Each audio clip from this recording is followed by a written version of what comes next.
We aren't swearing enough. We're not swearing enough. If you grew up in America, you have been, for your whole life, sold on the idea of what America is supposed to be. It's supposed to be this nation composed of grand ideas about democracy and equality and fairness and laws and meritocracy. But if the last few years have shown us anything, it's that's all completely bullshit. It's complete and utter horseshit. Particularly everything every Republican or conservative has ever told me in the course of my entire life has just been complete rancid diarrhea dog shit. We're not mad enough. Listen, I've been watching footage of these protests, especially the ones going on in Minnesota and in Washington, D.C., and God love them, they're really showing some real bravery.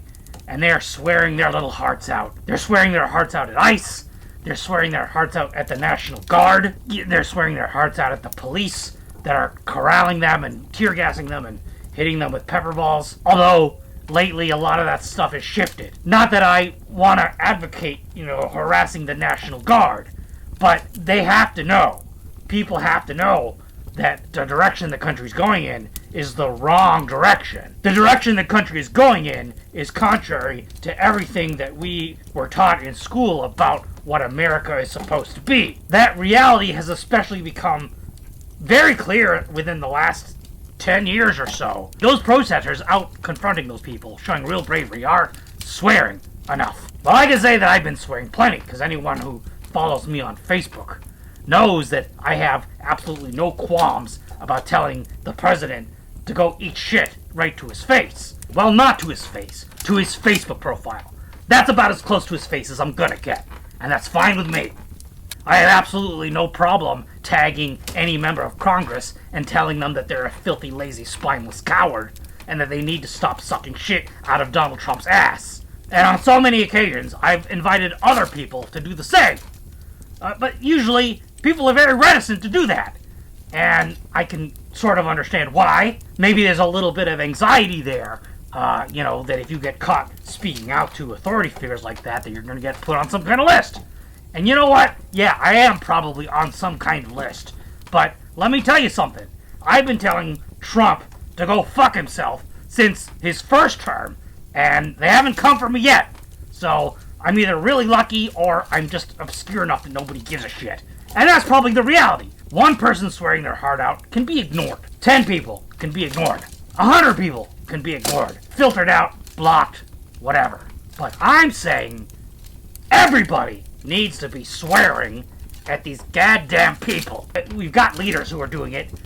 Jimmy Kimmel has done a great job. He got so many great hashtags at Donald Trump. I'm really jealous. Of course, he's got a whole staff of writers coming up with them. Stephen Colbert and Seth Meyers and, English guy, John Oliver, or the unarmored Saxon, as I call him. And there's hundreds of other great people, citizen journalists online, that are doing a great job of documenting these people and calling them out. I guess a while ago I decided that rather than take the channel in a political direction, I wanted to stick with what I was doing, which was kind of do my hobbies and then make comedy skits interspersed in there and just kind of have fun. I wanted the channel to really just be evergreen and not, kind of age with the times. Political content is often very relevant, but then it kind of, once the time period passes, then it's not relevant anymore. Lately, I just don't feel right doing that anymore. I don't feel right just making my stupid little videos, which are fun, admittedly, but then not really addressing the fact that the country is burning down. We can't just ignore it anymore. There's just no way. And it's astonishing how many people don't understand that. The country is burning down around us. Law is being erased. Democracy is being destroyed. And of course, I'm not the first person to say this, and I'm not the best. That doesn't matter. What matters right now is that we are all saying it. That we are all standing up to these fucking people who are trying to rewrite the laws according to their own whims. Republican politicians never fail to show us what disgusting, craven, power-hungry cowards and hypocrites they are. I mean, for years, they've been gaslighting us, telling us, we need to, secure our borders, and, if a shooting happens, no, it's not the guns, it's something else, it's mental health, but then they do nothing about mental health. You can't politicize the moment and talk about the guns. And now ICE has executed another American in the streets. Actually, I think it was Customs and Border Patrol that shot him, and not ICE. The first time it was Nicole Good, and now it's this ICU nurse that helps veterans, Alex Preddy. And now all of a sudden, oh, he was armed. That made him dangerous. That means that killing him was justified. What a crock of shit.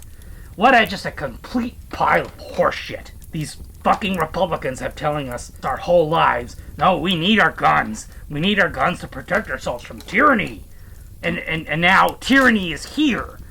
And the man who was not brandishing his gun didn't pull it out. He had the temerity to just stop them from assaulting a woman. Just because he had the gun on him, he deserved to die. And honestly, I'm glad that a lot of people are waking up to this now. But the reality is, things have been this unfair for a very long time. The minorities in this country, black people, LGBTQ people, have been telling us about these horror stories for a long time now, and the public refuses to listen. And what's astonishing to me is that even now, people still refuse to listen. I see all kinds of, responses to these stories online about, oh, well, you should protest from the sidewalk, not from the street. Well, if you were safe at home, this wouldn't have happened.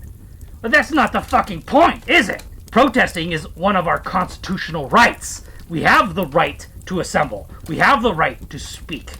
That's how we speak truth to power. This country was founded in an act of revolution against a king who tried to impose taxation without representation. He was abusing the country for his own benefit. But what I think is bizarre is that even King George, in his tyrannical nature, never would have dreamed of the craven stupidity and greed and avarice of Donald Trump. That man has taken corruption to an entirely new level. And again, I'm glad people are waking up to this, but this isn't new. He's been doing it. He did it during his first term. He was attacking the press. He was being aggressive towards our allies abroad. He was dismantling people's rights, attacking the institutions that serve Americans. Another thing I hear is, don't interfere with law enforcement.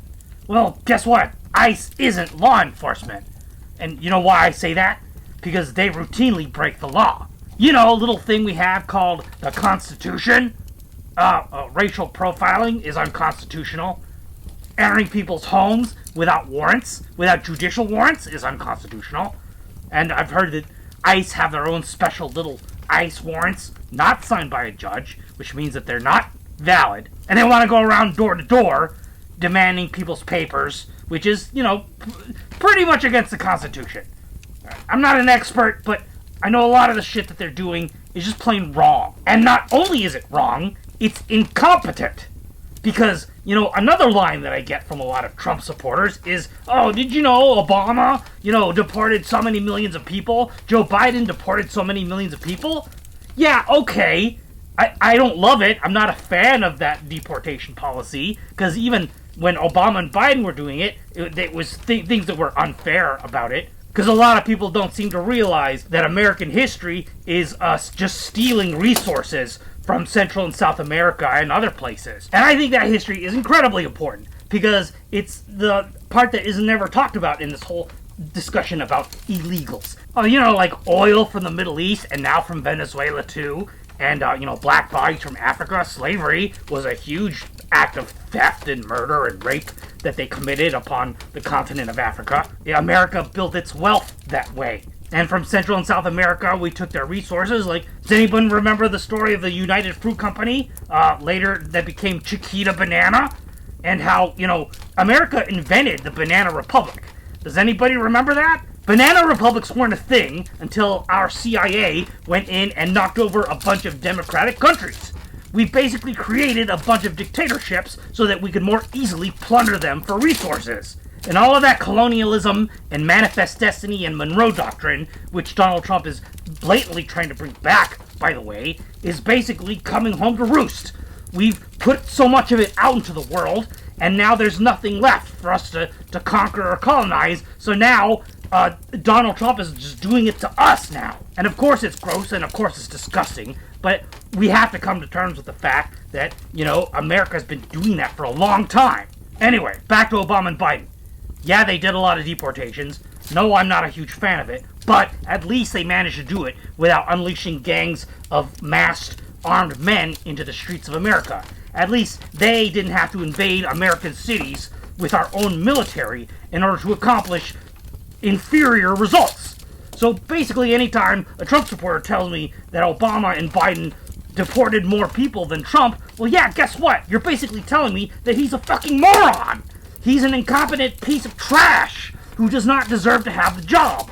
Because not only is he doing a less efficient job, he's also putting the rest of us in danger. And of course, I'm not saying that we need to go back to the way things were under Biden and Obama. No, we need to take a good hard look at all of this and rethink a lot of things that we do in our country. Because a lot of things were unjust before Donald Trump, and Donald Trump has just basically laid them bare. He's basically shown us how unfair they are by making the rest of us experience it. But there are always people who are being subjected to this unfairness. That's why we had all of those riots regarding George Floyd. And there was plenty of other unrest before that. Every time people would respond in this polarized way.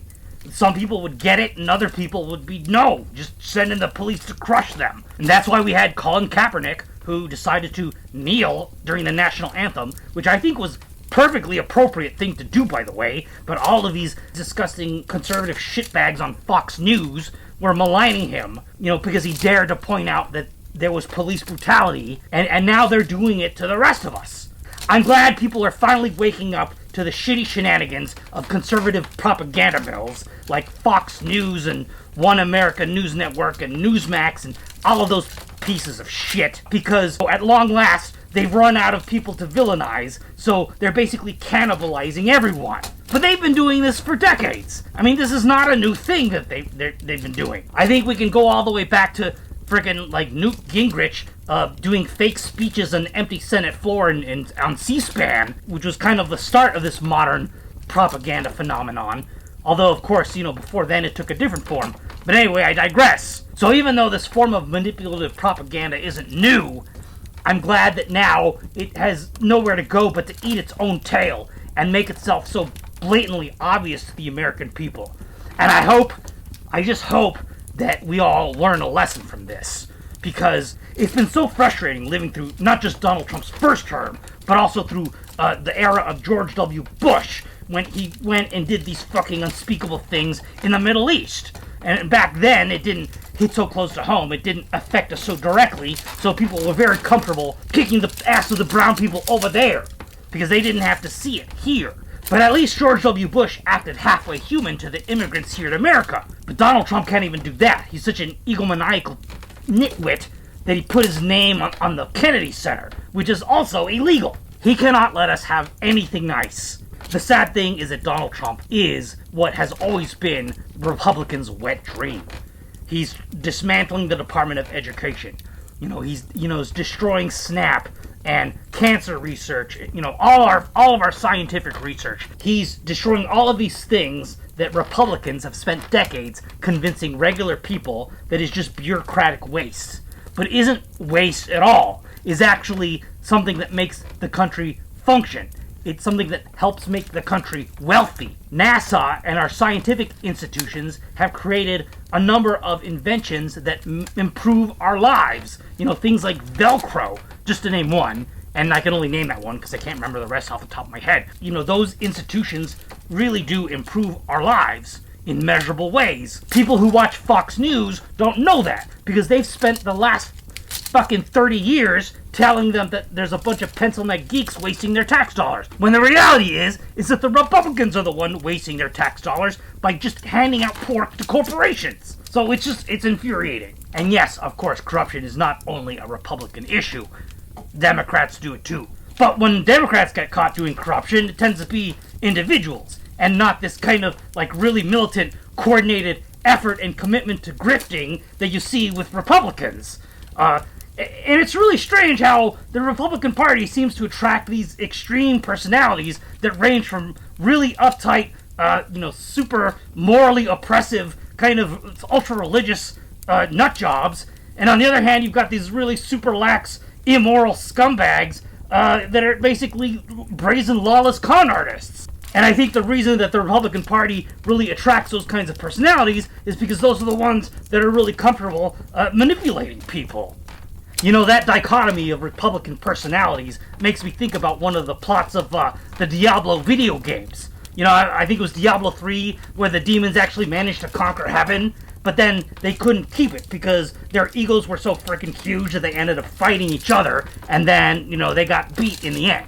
To me, that kind of perfectly describes the conservative coalition. You got the ultra-moral religious people who are obsessed with your genitals on the one hand, and all the ultra-sleazy, greedy, gross sexual predators who are also obsessed with your genitals on the other. So if there's one thing that Donald Trump has done that I'm grateful for, it's basically exposing that all Republicans have this latent desire to destroy democracy and to enslave everyone into this ridiculous system of forced labor. I mean, look at how our economy is going. You know, we have all these billionaires who want us to own nothing and enjoy it. Look at all these fucking oligarchs who are building a future that nobody asked for with AI. It's a fucking machine that makes all of our art, steals all of our art to create an inferior product while the rest of us are losing our jobs. I just have a hard time trying to figure out how these tech billionaires are going to make all their money once the rest of us has fucking starved to death. Who is going to buy their shitty product once we're all dead? You know, and that's always been it with these fucking people. Who wants their shitty society where, you know, women are subjugated to men, no one's free to express themselves sexually, any art that makes you think is outlawed, and everybody's poor? Who fucking wants that? Greedy-ass billionaires who think that we're still going to serve them hand and foot once all of that's done. That's who wants that. Alright, well that's a lot. And I'm not saying anything that other people haven't already said in a much better and more effective manner, okay? But what I'm trying to impart to you right now is how you can participate, right? You know, because I always watch a video where someone says something very similar. A lot of people will like the video and comment underneath, which is all well and good. But, you know, don't stop there. Go to these people that are doing all of these things and tell them how you feel. Because that's who needs to hear it. That's why I have no problem calling Donald Trump a horse fucker. That one time that he made fun of Stormy Daniels and called her a horse face. And, you know, fuck him. Fuck that guy. Take the message directly to these fucking people and their social media. These smug little assholes. They've got to hear from us. It's good to support your favorite creator, but it's these assholes that are doing this are the ones that need to hear the message. I don't know why, but every time I log into my Lord Zerus Facebook account, Facebook is determined to show me conservative propaganda. And of course, I can't resist and going in there and flaming them, because it's absolutely fucking disgusting. But you know what? I feel like lately they've had a little bit less fight in them, because I think they know. I think that they know that the shit that they've been doing and supporting is indefensible. And I gotta tell you, there's few things more satisfying than getting a laughter emoji from some MAGA supporter. Because, you know, when they get that laughter emoji, it tells me that they ain't got shit to say. Might as well be a white flag. So anyway, go forth. Argue. And yes, some of them are bots and some of them are a waste of time. So you gotta be wise. And you know, you don't have to be mean. You can also just explain this to these people. Because a lot of these people haven't had it explained to them. I guess you have to use your judgment, okay? You don't always want to go in guns blazing with insults coming out of every orifice. Sometimes it pays to just patiently explain to someone why allowing armed men with masks to go into someone's house and disappear people without a warrant is wrong. Sometimes you gotta explain that immigrants are not dirty criminals, but they're actually people who work really hard and make our country very wealthy. Especially because we tend to exploit them. But you gotta be firm and you can't back down. Sometimes you gotta get their attention. And sometimes that involves calling them a swine-hearted bigot. You gotta call them on their bullshit. Now, I'm not advocating being mean or abusive just for the sake of it. Sometimes on some level, I think that insults are the only language that these people understand. They are followers of Donald Trump, after all.